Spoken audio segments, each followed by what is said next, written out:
in the material world. So in the sixth canto, you encounter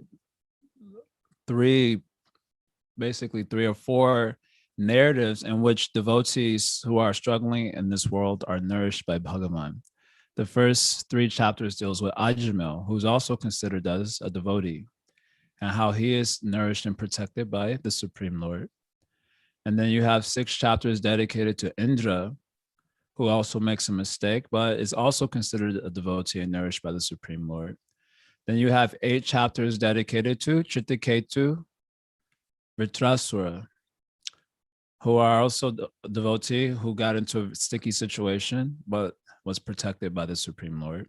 And then the last 2 chapters deals with the Maruts. So 19 chapters altogether in Srimad Bhagavatam.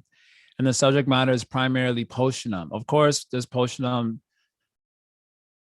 is encountered throughout the entirety of the Bhagavatam. So it's not like a particular canto is dedicated specifically to one of the 10 topics that define a Mahapurana. You'll find all 10 topics are discussed everywhere throughout the entirety of the Bhagavatam. But just in terms of how a thing may be defined by predominance of a characteristic. In this 6th canto, you'll find the Poshanam topic very much the central theme.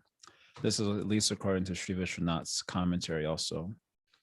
Oftentimes, it is asked to devotees what is their favorite canto of Srimad Bhagavatam, and we all give our different reasons why a specific canto is important to us.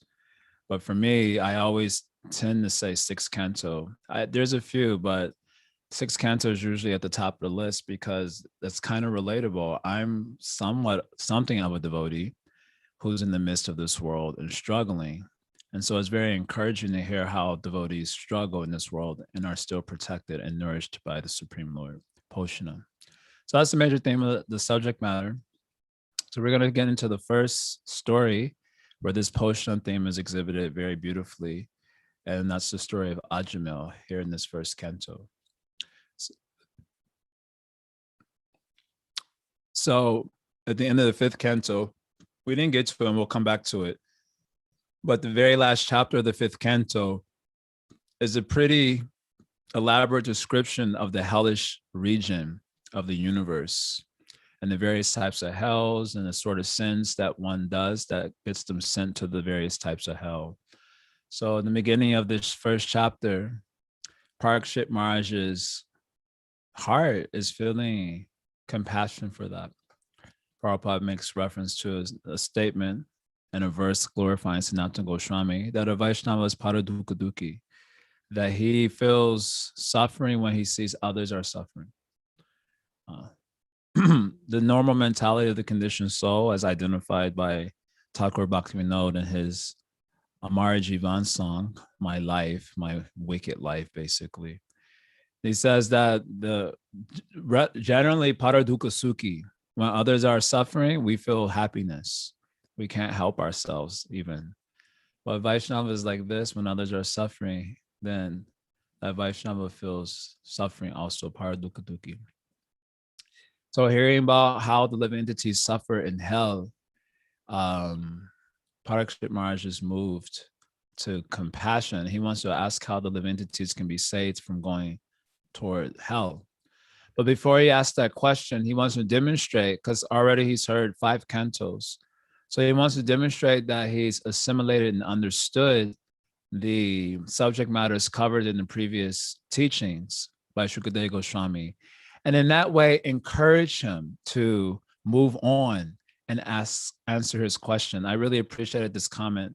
I forget which Acharya was making this comment, but that he wants to demonstrate that he's assimilated what he's already heard in order to encourage Shukadeva Goswami to fill him up with enthusiasm that he can move on with confidence that the student has understood the subject matter.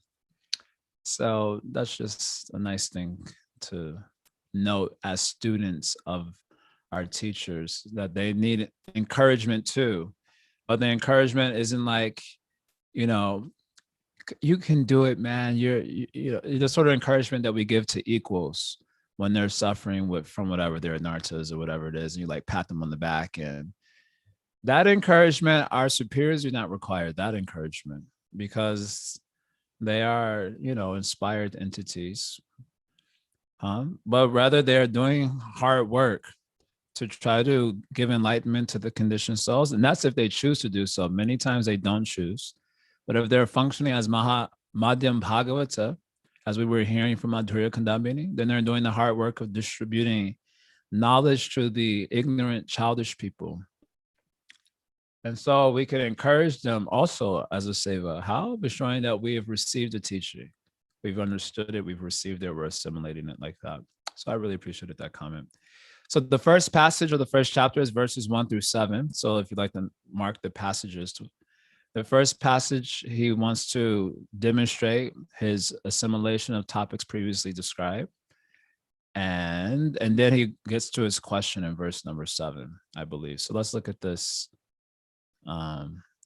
passage first. You could say, we're just looking at it briefly. So first verse, he says here, so, O Lord, O Shukadeva Goswami, you have already described in the second canto the path of liberation, Nivritti Marga. By following that path, one is certainly elevated gradually to the highest planetary system, Brahmloka, from which one is promoted to the spiritual world along with Lord Brahma. Thus, one's repetition of birth and death in the material world ceases. When Shukadeva Goswami began his teachings all the way back in chapter 1 of the second canto, he was describing Nivritti Marga. So Nivritti Marga means the path of gradual renunciation of the material way of life, material existence. So they call it Nivritti Marga. And here is the word Krama Yoga Upalabdhina. We heard in that chapter that there's a sort of immediate ascension towards the spiritual reality or a gradual one. Krama Mukti and Sadhya Mukti. So here, Krama Yoga Upalabdhena refers to that gradual, step-by-step progression through the various higher planetary systems. And then from there attaining Brahmloka, Brahma's planet. And then from there attaining liberation. This is called Krama Mukti.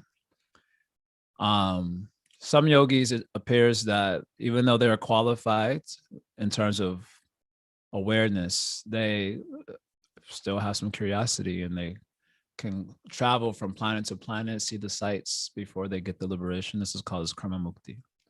So that was described early on in the second canto, this path of Nivritti Marg. By it, Yat Asangshriti, by it one can cease their wandering around in samsara. They get liberation. Okay, cool. Next verse. Pravritti lakshanashchaiva trigunya vishaya muni. Yaha asab alina pakritir guna sargapuna. O great sage Shukadeva Goswami, unless the living entity is free from the infection of the material modes of nature, he receives different types of bodies in which to enjoy or suffer. And according to the body, he is understood to have various inclinations. So by following these inclinations, he traverses the path called Pravritti Marga, by which one may be elevated to the heavenly planets, as you have already described in the third canto. You'll find this description specifically in the 32nd chapter of the third canto. So there are living entities in this world. There are living entities. The vast majority of living entities in this world are alina pakriti. So alina pakriti means they are not free from the influence of the gunas of nature. As Krishna says in Gita, Purusha pakriti stohi bhungte pakriti janguna. Karanam guna sangasya sarasa yoni janmasu. So the jivas, Purusha, they're standing in Prakriti, they're situated in Prakriti, and they're trying to enjoy the products of Prakriti. Why are they doing like that? Because they do guna sangha. They're associating with the gunas of Prakriti. Tamagun, Rajagun, Satuguna. And as a result of that, Sarasa Yoni Jamasu, they meet with, high and low bodies in the material world. The jivas who are alena pakriti, that means they're not free from this guna sangha. Guna sarga puna puna. So again and again, they are taking on the bodies, the creations of the guna sarga means the bodies created by the gunas of nature. Trigunya vishaya muni. And these different bodies are qualified by 3 gunas. So according to those gunas, there will be certain inclinations we have. So prakriti lakshanashchaiva. So pravritti lakshanashchaiva, excuse me. So there's symptom of our inclinations are there. This is called pravritti. And when we follow those inclinations for enjoyment, it's called pravritti marga. When you follow those inclinations in a dharmic way, it is called pravritti marga. You understand? Because there's an adharmic way of following the inclinations also that will be mentioned in the next verse. So if we follow the dharmic method of satisfying those inclinations informed by the 3 gunas, then they're called this as pravritti marg. What you get from that is puna puna. Again and again, you get another material body. So you continue in samsara. So I've also understood this subject matter. Then he's also described at the end of the 5th canto, adharma lakshana, nana narakash chaluvarnita. So you have also described at the end of the 5th canto the varieties of hellish life that result from impious activities. Right, adharma lakshana. Nana narakas, there are various hells, not just one. Just like here in the West, they may say, go to hell. So you can say, which one do you want me to go to? I see you are very upset at the moment. Which hell would you like me to go to? So you'll see in various verses composed by Vaishnavacharyas, when they speak of hell, sometimes they say Naraka, but in some places they will tell specifically the hell they're thinking of.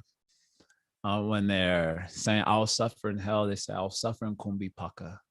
You know, this particular hell, I think Kumbhipaka is the hell where they boil you alive in hot oil or something of the sorts.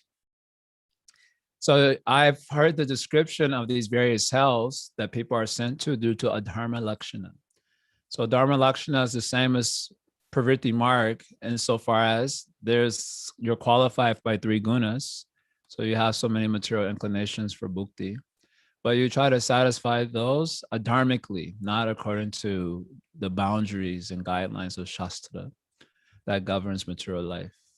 So if you do that, then this is called, you'll be sent to one of the various hells. Okay, so that topic I also assimilated. And you have described in the 4th canto, the first Manvantar, which was presided over by Swayambhuva Manu, the son of Lord Brahma. So the Manvantara topic is also very prominently described in Srimad Bhagavatam. Manvantarena Sadharma, and the purpose of that topic, it's one of the 10 topics, right? Manvantarena Sadharma. The purpose of the Manvantara topic is to describe true dharma, sat dharma. What is a true dharma? Sat dharma. This word sat is very nice. Nasato vidite bhavo, not bhavo vidite sataha. Krishna says in the Gita, chapter 2, verse 16. He says that which is asat has no existence, nabhava. And that which is sat, you know, truth or eternal, truly abiding, there are different ways you may translate it. It has no abhava. There is no absence of being. For what is asat, there is no true being. And for what is sat, there is no absence of being. That is a very nice verse. So sat dharma, in other words, what is sat dharma? It is a dharma that exists in all phases of time. That is the true dharma. Dharma that doesn't exist in all phases of time is not the true dharma. Of course, that dharma which is favorable to or supporter of the dharma, the eternal dharma, that dharma is also accepted in Shastra. So when you live in the world, you have to live in a dharmic way, basically, in order to reduce the suffering. Otherwise, it'll be very heavy. So the teachings of the Manvantaras is for this purpose. So you described these Manvantaras, and that topic also I've understood, assimilated. And next verse, he gives more description too. My dear Lord, you have described the dynasties and characteristics of King Priyavrata and King Uttanapada. So these were the sons of Swayambhuva Manu. So these are the dynasties of the Manvantaras. The Supreme Personality of God created this material world with various universes, planetary systems, planets and stars, with varied lands, seas, oceans, mountains, rivers, gardens, and trees, all with different characteristics. They are divided among this planet Earth, the luminaries in the sky, and the lower planetary systems. You have very clearly described these planets and the living entities who live on them. So that is the fifth canto topic, which deals with sthana. Shukadeva Goswami says sthana means Vaikuntha Vijaya, which sthana means the victory of the Lord of Vaikuntha. The Lord is also known, his name is also Vaikuntha. Vaikuntha can refer to the spiritual world, but the word Vaikuntha also refers to the Supreme Lord. So the Supreme Lord is governing the laws of nature that keep the material world, in equilibrium and balance. And that work he can accomplish from Vaikuntha itself also. So that topic is called sthana. And the fifth canto is largely dealing with that subject matter, the different planetary systems, the structure of the universe. We heard a little bit about that. The structure of the Bhumando specifically was discussed. So that topic also I've assimilated. Okay, now he's giving enthusiasm to Shukadeva Goswami that I'm paying attention, I'm not sleeping, I'm not spacing out, I'm not thinking of other things while you're speaking to me. I'm hearing the topics very attentively. I'm drinking the nectar and the air. Anyway, I'm thinking of a verse as I say that. We should drink the nectar, and we'll come back to it, maybe. So now he's filled him with enthusiasm. So now he asked his question. So this is the end of the passage. I thought it was 7 verses, 6 verses. So now he asks his question here. O greatly fortunate and opulent Shukadeva Goswami, now kindly tell me how human beings may be saved from having to enter hellish conditions in which they suffer terrible pains. Adhuneha mahabhaga, yataiva narakanara, nana ugra yatanan naiyatan me vyakyam tum arhisi. So I asked this question. So adhunena iha nara, the human beings who are right now living in this world and performing so many activities, how can they be saved from going to these various terrible hells which you've described and enduring suffering? How can they be saved from having to undergo this? Please, you describe this subject matter. That's what I want to know now. Okay, that's the end of the first passage. Any questions about that? You can ask now, forever hold your peace. So then the next passage. So next passage is verse 7 to 19. I don't know if we'll get through that whole passage, but we'll start it today. So Shukadeva Goswami wants to test the student. Okay, you have nicely demonstrated that you're paying attention, but let me see if you've really understood the subject matters I've described to you. So he's giving tests to the student, Parikshit Maharaj. He's not telling you, hey, I want to test your understanding. He's just giving an answer, but the answer is not the correct answer, to see if it will be accepted by the student, which is kind of interesting. And so far as, because in Gaudiya Bhakti, we say everything the Guru says is absolute because he is the aspect of the absolute truth, right? Kaviraj Goswami, we're studying in Chaitanya Charitamrita on Monday nights. Kaviraj Goswami is describing that the Guru is one of the aspects of the absolute truth. Krishna is performing vilas. He's doing pastimes through Gurudev. We are to worship Gurudev as an aspect of the absolute truth. He embodies the function of the absolute truth that gives us guidance to how we can commune with the absolute truth. He is embodying that function. So everything the Guru said must be correct, right? So the Guru wants to say, is this fellow really understanding? So he gives incorrect answer to see if, and then the disciple, if he's not really understood the subject matter or foolish, he just goes, yes, yes, Gurudev. Yes, yes, Gurudev. So then the Guru says, what a nonsense this guy is. There's some story there. I can't remember it. From Prabhupada Lila. Bhishma Dev likes this story very much. He's told it a couple of times. I've heard him tell it, but now I can't remember it. Where Prabhupada was, I forgot. Oh God, I forgot how the story goes. But Prabhupada was something to the effect of saying, different things, and the devotees were going, Jai Prabhupada, and he, if we do this, then this person will go back to God. And he's like, Jai Prabhupada, and then this one will get the benefit, Jai Prabhupada, and the other one, and Jai Prabhupada, Jai Prabhupada. And then Prabhupada, because the devotees were just like lost in that, you can call it culty mob mentality. So then Prabhupada, I guess to test them, he says something to the fact like, and the dogs also will, something about dogs. I just remembered that. And then the voice also went, Jai Prabhupada. Prabhupada said, you nonsense. What do the dogs have to do with this? Anyone knows this story I'm talking about? Someone must have heard Bhishma. Yeah, I think it's when he was in Beverly Hills and there was a big dog. They were like taking a morning walk. Anyway, no one knows the story. We don't know Prabhupada very well. Actually, I think I heard the story from you.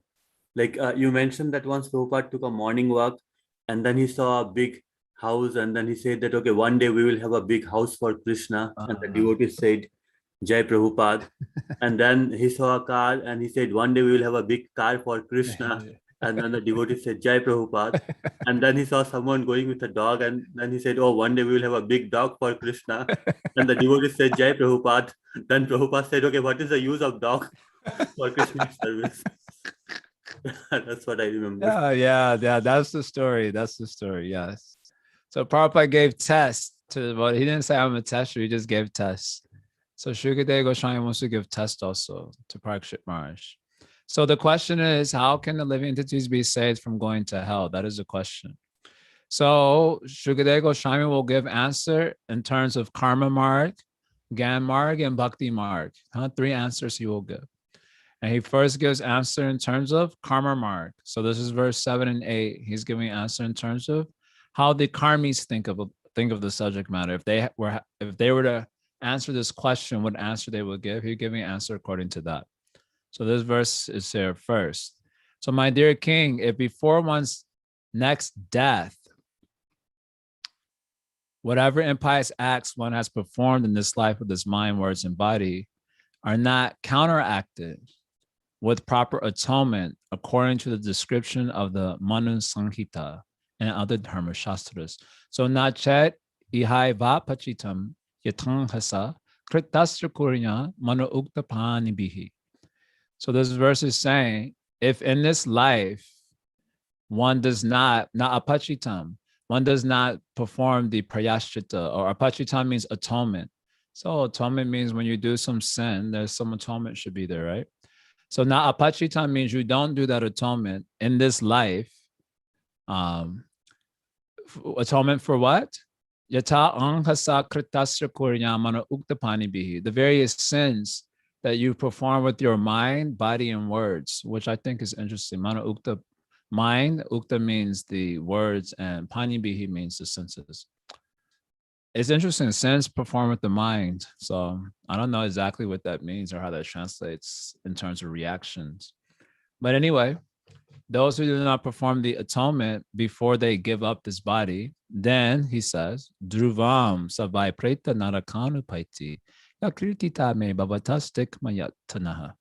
He says, then one will certainly enter the hellish planets after death and undergo terrible suffering, as I have previously described to you. So then you'll go to hell. So his answer is you should do prayashrita. That is the essence of the answer that he's given. That's what the karmis say.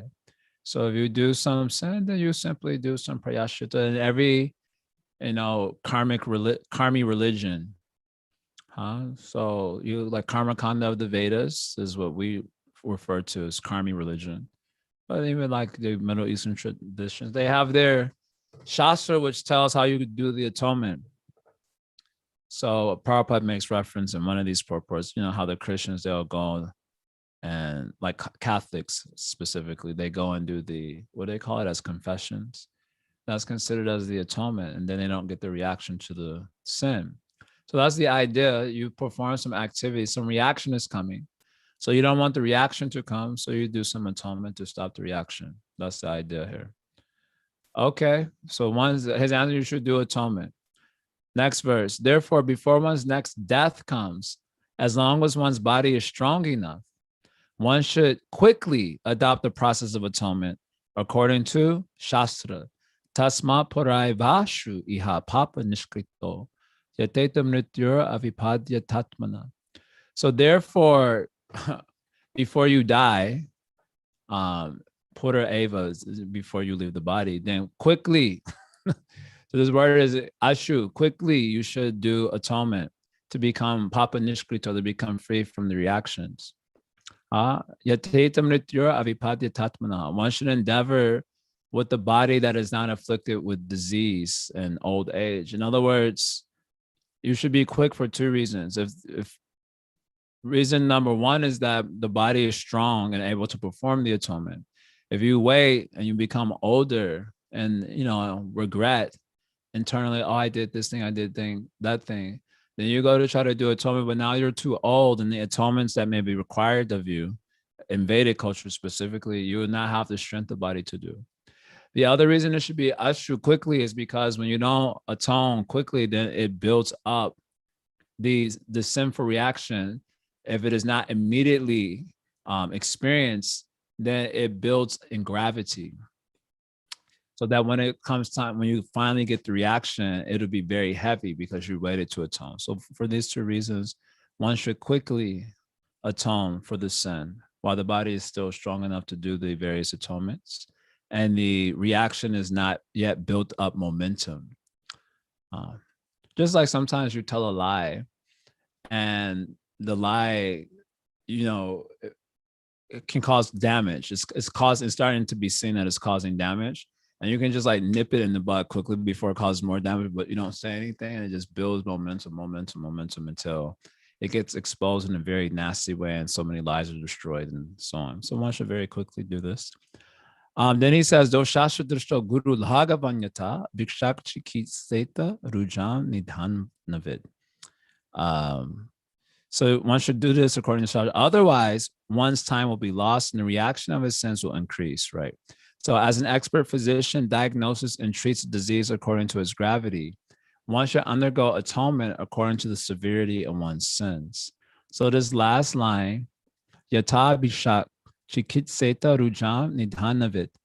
So this just as one goes to a physician who knows how to treat a disease. I guess the word here is bhishak, means like a physician. So one should also approach a guru of the Dharma Shastra and tell, I done this sin, I done that sin. And then according to the Guru Lagavan, means he can see if it is a guru heavy or Lagavan, not so heavy, light. According to that, he'll give the medicine. You do this atonement or that atonement. And in that way, you can become free from the sin. So this is the answer he's giving. Those karmis think like this. So Parikshit Maharaj is not satisfied with this answer, so he rejects it. Drishtashrutabam yat papam janan api atmanohitam. Maharaj Parikshit said, one may know that sinful activity is injurious for him because he actually sees that a criminal is punished by the government and rebuked by people in general. And because he hears from scriptures and learned scholars that one is thrown into hellish conditions in the next life for committing sinful acts. Nevertheless, so jananapi, this word jananapi means although in knowledge, atmanohitam, although he knows that yat papa atmanohitam, that these sinful activities are injurious to him. How does he know? Drishtasrutabhyam. These two words are often used together in Shastra, drishta sruta. Drishta means to see. It refers to like directly experiencing something. And shruta means what you hear. It's like, for example, in Vedic culture, you've never seen heaven, but you hear about it. And so many people believe in heaven because they've heard about heaven. So they perform so many activities to get to heaven, which they've never seen, but by the hearing they do. And so similarly in the empirical world, even in the secular empirical world, people are doing so many things based only on the hearing, not that they have seen for themselves so many things. They just hear and they follow that whoever is considered as trustworthy and authoritative. And whatever they say, they just take it for granted and follow that. That's called shruta. So some things you experience directly and some things you have to hear about. So this person is jananapi, although he's in knowledge that sinful actions are injurious to him. How? He has seen it. He himself has done sinful things and experienced a reaction to it. He has also heard from Shastra, from gurus, from friends, how they have done sinful things or how you get these sort of reactions for sinful things and it's not very nice. He's also heard. Okay, so he's in knowledge. Still, karoti bhuya vivasha, helplessly, he again does it. Karoti bhuya vivasha. Helplessly, he again does some nonsense. Prayashchita matokatam. Therefore, what is the value of this prayashchita? Yes, he's done some sin. Yes, he's done prayashchita. And then again, helplessly, he is pulled to the same nonsense. I'm sure you must have had this experience or having it recently, even maybe even this morning. Karoti bhuya vivasha, that helplessly you're pulled to the same nonsensical activity again and again, some sinful activity. So what is the use of the prayashchita? Okay, the prayashchita is stopping the sin for reaction from coming. That's the idea. But it doesn't stop the mentality that informed the action in the first place. So then what is the ultimate value of the prayashchita? Again, you'll just do the same thing. That's what he wants to say here. Prabhupada gives an example of this, not here in the purport, but quoting this section, he gives example of this in the Nectar of Devotion also. A person who contracts some sexually transmitted disease. So then they go to the doctor, they get some shot. That's the prayashchita point. So the shot is to prevent the reaction from coming, the reaction of some sort of, STI or whatever they call it, sexually transmitted disease. So the reaction doesn't come, but the mentality that led to the promiscuous behavior, that thing didn't get corrected. So after getting a shot again, he goes out and does the same nonsensical activities that got him the STI in the first place. Again, he catches it. Then again, he goes to the hospital and gets shot. And this way it's going on and on and on. So prayashchita matokatam, what is the use of this prayashchita? Even these people who know this thing by direct experience or by hearing, they're doing helplessly. Vivasha, that's a very nice word. Helplessly they're doing. Because the modes of nature are very powerful. Like force of nature. Like if you've seen in Himalaya, if you go up to Himalaya mountains, the Ganga current is so strong there. And people have to take bath in the current. They hold on to chains. While they're taking their dip, they hold on to the chain because the current is so strong. Even if an elephant gets in that current, immediately it's taken down the river. So like that, the force of, previous karmas, daiva is so strong that helplessly we just do things. Also, we may do prayashchita, but that won't help us too much. So Parikshit Maharaj is not happy with this answer. So he gives example of this also. This is the next verse. Sometimes one who is very alert as to not commit sinful acts is victimized by sinful life again. Kwanchen nevartate abhadra. So sometimes one stops, the nonsense. Kwachit charati tapuna, but sometimes one does it again. This is relatable, honestly. Sometimes we stop the abhadra, this is inauspicious, I'll not do it. But sometimes charati tapuna again, and he is doing. So prayashchitam ato apartan. So I think this prayashchitam is useless. You can qualify and say ultimately useless, because if you're a karmi, you will think, no, it's not useless because the reaction was coming, so the reaction has been quelled. But a deeper thinker is saying this is ultimately useless because it's the mentality that's leading to the problem, and that has to get corrected. So if that is not touched, then what is the use of this prayashchita? So he says prayashchita mato apartan is ultimately useless. Then he gives an example, manje kundara shochava. It is like an elephant taking bath. So I'm not saying, but we've heard, probably there's some YouTube video of this. But apparently when the elephant takes the bath, right, when he comes out, he immediately sprinkles dust on himself. So this is the karmi's life, is like this. Puna punash charvita charvanana. What is that verse? That's Prahlad Maharaj statement. What is the verse? Matirna Krishna Parato Matirna Krishna Paratasvatova Mito Apibhadyeta Grihavratana. And then Adanta Gober Vishatam to Mishram Puna Punash Charvita Charvanana. This is material life in a nutshell. This is Prahlad. His father asked a very good question. How did you become Krishna conscious? He asked in a very disrespectful way, but it was a very nice question. So Prahlad Maharaj giving answer. Matirna Krishna Abhipadyeta. He's speaking to his fathers. Persons like you will never develop Krishna consciousness. Matirna Krishna. You'll never get that Krishnamati. Neither by your own endeavor or the endeavor of others or a combination. Y'all will never become Krishna conscious. Adanta Gober, because you have untamed senses.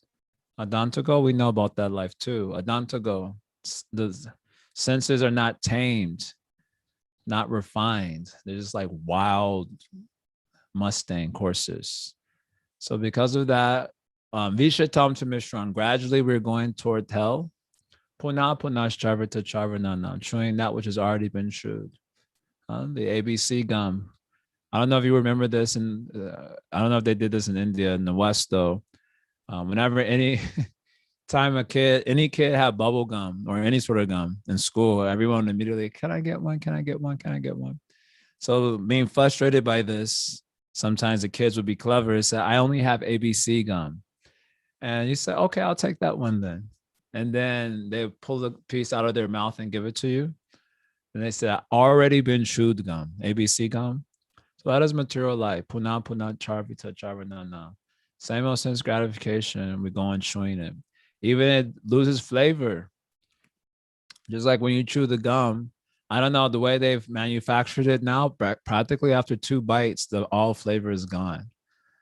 Still, you go on chewing it for another 15 minutes to a half hour before you put another slice. I got to just keep on chewing it. That's material life is like this.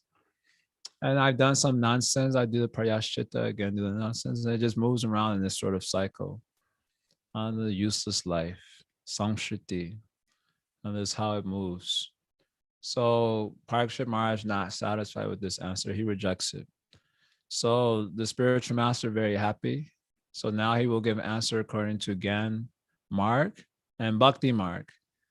So starting with verse 11, he gives answer according to Gyan Marg, 11 through 14.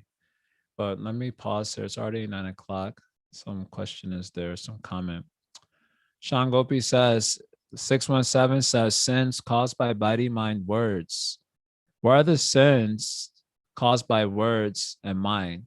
Well, like I said, the mental ones are abstract to me. I don't know precisely. The words is easy to understand. A sin caused by words, for example, is like lying, misleading. So like now, for example, in the modern culture, there's all this talk about fake news, right? So fake news is very dangerous. So fake reporting on anything is very dangerous, actually, especially when the intention is to mislead. So now all these different companies, they want to censor. Of course, the companies themselves are also doing the fake news. So other people are using their platforms to promote what they say is the true news. So then they want to censor those people. But are those people also telling lie? Who knows? So in this way, it creates mass confusion in the whole society. People become divided because of these false narratives. Then they begin fighting. They go to destroy each other. So very dangerous. The sins done by the words are very dangerous. We blaspheme devotees with the mouth, right? With the words, speak their faults, and that way do very heinous aparad and destroy our bhakti. So the sins by the words is easy. By the mind, I mean, I guess it's the thinking of the things, premeditation. But what would be the reactions for the thinking? That's why it's a little abstract to me. Okay, you say second part of my question is atonement proportional to the severity of sin clearly roots out the process of confession, speaking in a box, saying I'm guilty using words. Well, that's according to us, but they have a different theology, right? So they think a different way. For a sin committed by the body mind, should we understand that words like in confession can only neutralize the sins committed only by words and not by body and mind? Yes, that's okay for well, I wouldn't even say for karma marg is like this.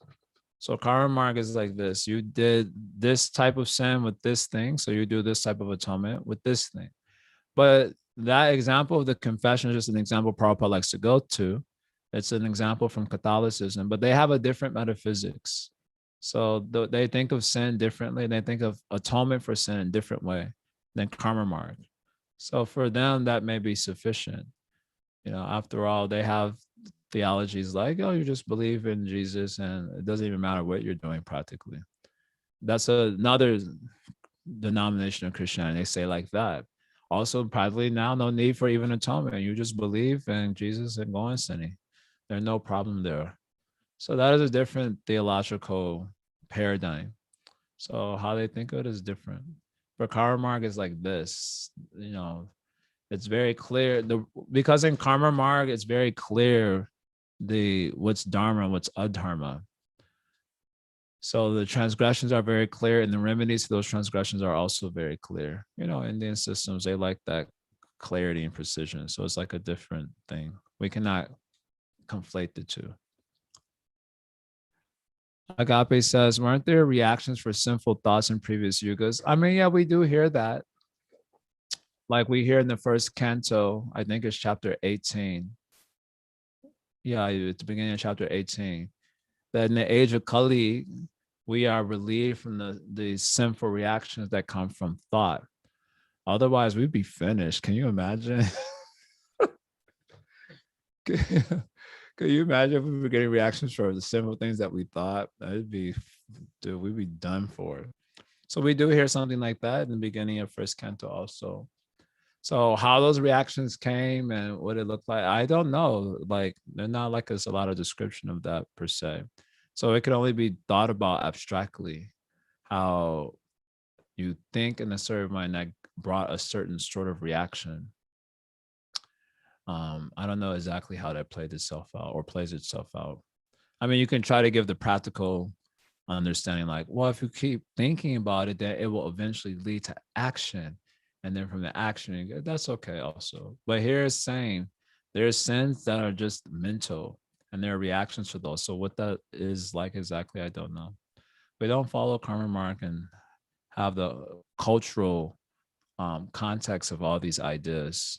So a lot of them can only be just intuitively guessed or thought about abstractly and not with the precision because we just don't know what that culture was like exactly. That's why I'm not like a huge fan of spending inordinate amount of time trying to explain Varnashram to anyone because I'm just like, anyway, we don't know exactly what Varnashram culture was like. And we only can know it abstractly. But we can't know it directly because we don't study karma shastras and we don't live in a karmi culture. So it's very hard to really know what it is. You can only make intuitive guesses. Yeah, thoughts become actions. So yeah, that is what that's the practical way of thinking about it. But that is also satisfying for devotees because we don't care either way. We'll just say the same answer to everything, do bhakti. Okie dokie. Any other comments before? I think I'll pause here because I have a really heavy day today. But any other comments or questions before we move?